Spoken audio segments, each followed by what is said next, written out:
नमस्ते, welcome to ideation.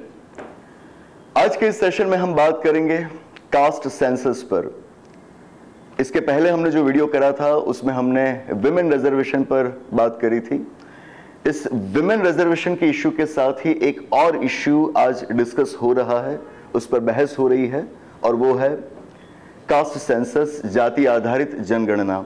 आपने देखा होगा कि महिला आरक्षण के इसी बिल के साथ खास कर जो विरोध पक्ष है, ऑपोजिशन पार्टीज हैं, उनके द्वारा ये बात पूछी जा रही है सरकार से कि जाति आधारित जनगणना कब की जाएगी। तो इस सेशन में हमें समझने की कोशिश करनी है कि ये जाति आधारित जनगणना क्या है, उसका पूरा इतिहास क्या रहा है। वैसे भारत के अंदर जनगणना की शुरुआत हमने करी थी अंग्रेजों के वक्त। 1881 में हमारे देश में सबसे पहला सेंसस किया गया था। अब हमें देखना यह है कि हमारी जो सोसाइटी है वो कास्ट लाइंस पर डिवाइडेड है। ये हमें एक्सेप्ट करना होगा कि हम जाति के आधार पर भेद करते हैं।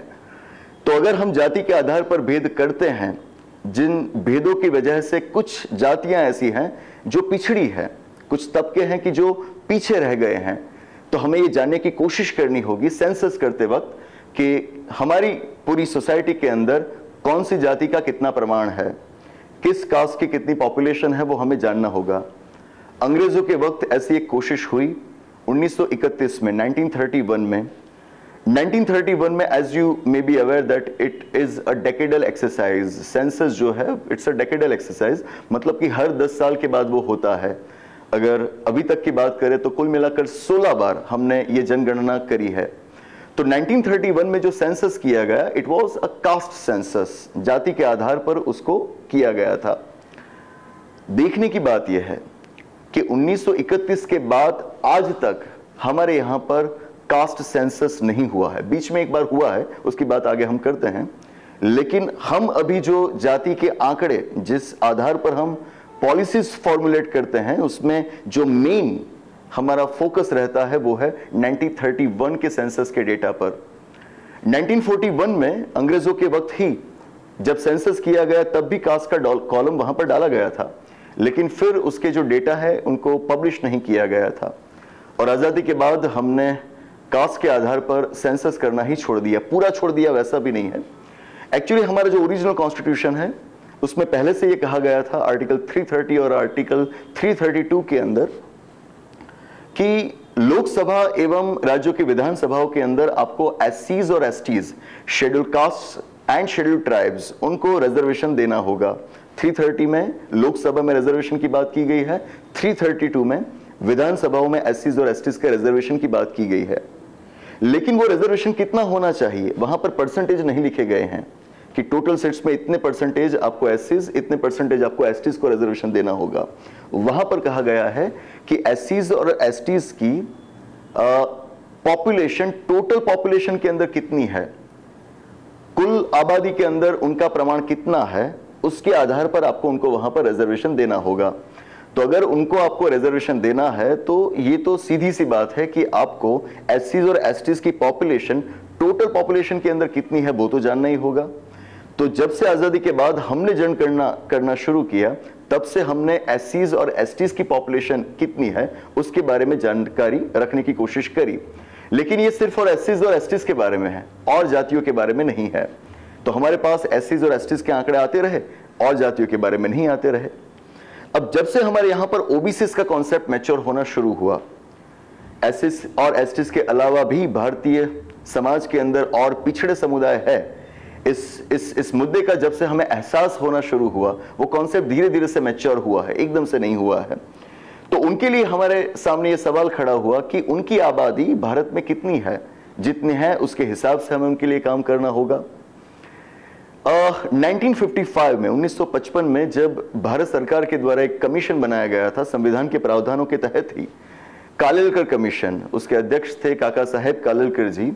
इस कमीशन का जब रिपोर्ट आया, उन्होंने बताया कि भारत के इस समाज के अंदर एससीज और एसटीज के अलावा 32% पॉपुलेशन इज देयर, 32% लोग हैं जिनको आप पिछड़े मान सकते हो। एससीज और एसटीज के अलावा और 32% लोग हैं इंडिया की टोटल पॉपुलेशन के अंदर जिनको आप बैकवर्ड कह सकते हो। ये बहुत ही बड़ा आंकड़ा था। आगे चलकर 1979 में भारत सरकार के द्वारा, तब जब जनता पक्ष की सरकार थी, उनके द्वारा ऐसा ही एक और कमीशन बनाया गया। आपने उसका नाम सुना ही होगा, नाम है मंडल कमीशन। उसके जो अध्यक्ष थे उनका नाम था बिंदेश्वरी प्रसाद मंडल, बीपी मंडल, और उन्हीं के नाम से इस कमीशन को जाना गया है मंडल कमीशन। मंडल कमीशन ने जो बताया इट वाज सरप्राइजिंग। उन्होंने कहा कि भारतीय समाज के अंदर एससीज और एसटीज के अलावा there are 52% of the people, total population, who are backward. 52% लोग, एससीज और एसटीज के अलावा 52% लोग हैं कि जो कि बैकवर्ड है, जो कि पिछड़े हैं, जिन्हीं को कहा जाता है ओबीसीज या फिर एससीबीसीज। अगर इन ओबीसीज के साथ हम एससीज और एसटीज की पॉपुलेशन को भी जोड़ दें तो वो कुल मिलाकर हो जाता है कुछ 70 to 80%, दैट्स इट। इतने लोग हमारे यहां पर पिछड़े हैं। तो जाहिर सी बात है, ये कितने पिछड़े हैं, ये कितने लोग हैं, इसके बारे में जनगणना होनी चाहिए, लेकिन नहीं हुई। 21वीं सदी की जब शुरुआत हुई तब भी ये मांग उठी कि हमारे यहाँ पर खास करके जो कास्ट बेस्ड पॉलिटिकल पार्टीज हैं उनके द्वारा ये मांग रखी गई थी कि हमें कास्ट सेंसस करना चाहिए। आखिरकार जब डॉक्टर मनमोहन सिंह जी देश के बड़ा प्रधान थे और यूपीए की सरकार थी, तब 2011 में जो सेंसस हुआ वो एक कास्ट सेंसस था। उसको नाम दिया गया था सोशियो इकोनॉमिक कास्ट सेंसस।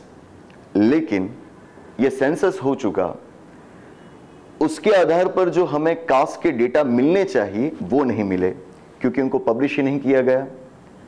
2016 तक, अगर मैं गलत नहीं हूं तो 2016 तक इन्होंने बाकी सारे डेटा पब्लिश कर दिए सिवाय के कास्ट के डेटा। तो अभी तक हमें यह मालूम नहीं हुआ है कि 2011 की जो परिस्थिति थी उसके मुताबिक अलग अलग वर्गों का कितना प्रमाण था हमारी आबादी के अंदर, उनकी सोशल कंडीशन क्या थी, उनकी इकोनॉमिक कंडीशन क्या थी, ये जानकारी हमें अभी तक नहीं मिली है। अब जबकि आप महिला आरक्षण की बात कर रहे हो और उसमें भी ओबीसी फीमेल्स को रिजर्वेशन नहीं दिया गया है, तभी ये सवाल फिर से खड़ा हुआ है कि हम अब जनगणना जाति के आधार पर कब करवाएंगे। 2021 में अब सेंसस करवाना था, लेकिन जैसे ही हम जानते हैं कि कोरोना पेंडेमिक की वजह से उस जनगणना को रोक दिया गया था, कह लीजिए कि उसको शुरू ही नहीं किया गया था। 2021 की वो जनगणना अभी भी बाकी है, उसको हो जाना चाहिए था। वैसे जिस तरह से न्यूज़ हमारे सामने आया है कि कम से कम 3 देश तो ऐसे हैं जिन्होंने कोविड पेंडेमिक के बाद अपना सेंसस कर लिया है। One of them being United states of America, the other one being United kingdom, the third one being China. तो कम से कम 3 देश तो आपके सामने ऐसे हैं कि जिन्होंने पैंडेमिक के बाद अपनी जनगणना करवाई है। तो आप क्यों नहीं कर सकते हो? अगर आप जनगणना करवाते हो तो उसके अंदर कास्ट एक फैक्टर होना चाहिए। ये ऑपोजिशन पार्टीज की अभी डिमांड है। केंद्र सरकार के द्वारा इस मामले में बहुत ही कम कदम उठाए गए हैं। जो 2011 में सेंसस हुआ, अगर उसको हम छोड़ दें, वैसे भी वो होने का कोई मतलब नहीं होता है, क्योंकि उसके डेटा तो हमें दिए ही नहीं गए हैं। तो अगर केंद्र के द्वारा ये कदम नहीं उठाए जा रहे हैं तो राज्य आगे आए। राज्यों ने कहा कि हम कास्ट बेस्ड सेंसस कर लेंगे, लेकिन देखने की बात यह है कि उनको ये करने का अधिकार नहीं है। क्यों नहीं है? क्योंकि हमारे कॉन्स्टिट्यूशन के अंदर सेंसस को लिखा गया है यूनियन लिस्ट के अंदर। हमारे कॉन्स्टिट्यूशन का schedule 7 that is about distribution of powers between the centre and the states, उसके अंदर जो संघ सूची रखी गई है, संघ सूची की, जो कि केंद्र सरकार के कौन कौन से अधिकार है, उनकी क्या क्या शक्तियां है, वो दिखाती है। तो उसी में at the number 69, entry number 69, वहां पर आपको सेंसस लिखा हुआ मिलेगा, जिसका मतलब ये हुआ कि census is with in the power of central government, not the state government. तो राज्य चाहकर भी वो नहीं कर सकते हैं। तो बिहार ने एक ऐसी कोशिश करी थी कि वो कास्ट सेंसस करवाए, उसको उन्होंने शायद नाम दिया था कास्ट बेस्ड सर्वे। तो मामला गया पटना हाईकोर्ट के अंदर, और हाईकोर्ट ने कहा कि आप सर्वे के नाम पर कर रहे हो सेंसस। जो सेंसस करने की अनुमति आपको हमारा संविधान नहीं देता है, आपके पास उसके पावर्स नहीं है। तो वहां पर रोक लगा दी गई, उसको स्टे कर दिया गया। ऐसी एक कोशिश कर्नाटक में भी हुई थी, if I am not wrong Telangana में भी हुई थी, ओडिशा में भी इस साल होने वाली थी। लेकिन इन सब चीज़ों में कोई कॉन्क्रीट रिजल्ट हमें नहीं दिखाई देता है। वहाँ पर हमें कोई भी अभी तक ऐसे आंकड़े नहीं मिले हैं कि जिसके आधार पर हम कह सकें कि कौन सी जाति की कितनी वहाँ पर तुलना है और उनकी socio economic condition, specifically socio economic condition उनकी कैसी है। तो वो आंकड़े अभी तक हमें नहीं मिले। इसी बीच तमिलनाडु की एक पार्टी है द्रविड़ मुनेत्र कज़गम, DMK, उनके एक लीडर के द्वारा, if I am not wrong, last year, पिछले साल ही एक मांग रखी गई थी कि ये जो सेंसस है उसको हमारे संविधान में संघ सूची के अंदर रखा गया है, उसको वहां से हटाकर हमें कॉन्करेंट लिस्ट में डाल देना चाहिए। कॉन्करेंट लिस्ट माने कि ऐसे सब्जेक्ट्स की जिस पर सेंट्रल और स्टेट गवर्नमेंट्स दोनों के अधिकार होते हैं, दोनों के पावर्स होते हैं। तो अगर इसको कॉन्करेंट लिस्ट के अंदर रख दिया जाए तो इससे होगा ये कि अगर केंद्र सरकार इस पर कोई कदम नहीं लेती है तो राज्य सरकार ले पाए। ये भी एक बहुत अच्छा सुझाव है, या फिर कह लीजिए कि एक ऐसा सुझाव है कि जिस पर बहस होनी चाहिए। खास करके जो सिविल सर्विसेज के प्रिपरेशन कर रहे हैं उनके लिए एक मैसेज है कि हमारे एग्जाम्स में इस तरह के सवाल पूछे जाते हैं, जैसे कि एक कॉम्पिटिटिव एग्जाम के मेन एग्जामिनेशन, मेन पोर्शन के अंदर इस सवाल को पूछा गया था कि लॉ एंड ऑर्डर, कानून और व्यवस्था, ये अभी स्टेट लिस्ट के अंदर है, क्या उसको वहां से हटाकर कॉन्करेंट लिस्ट के अंदर रख देना चाहिए? इस पर आपकी राय मांगी गई थी, आपकी आर्ग्यूमेंट्स मांगी गई थी। कुछ 10 मार्क्स का वो सवाल था, तो हमें कुछ 150-200 शब्दों में उसका जवाब देना था। तो ऐसा ही एक और सवाल बन सकता है अब कि क्या सेंसस को हमें यूनियन लिस्ट से हटाकर कॉन्करेंट लिस्ट के अंदर रख देना चाहिए? That's it. आपकी क्या राय है, आपके क्या विचार है, हमें कमेंट बॉक्स में बताइए।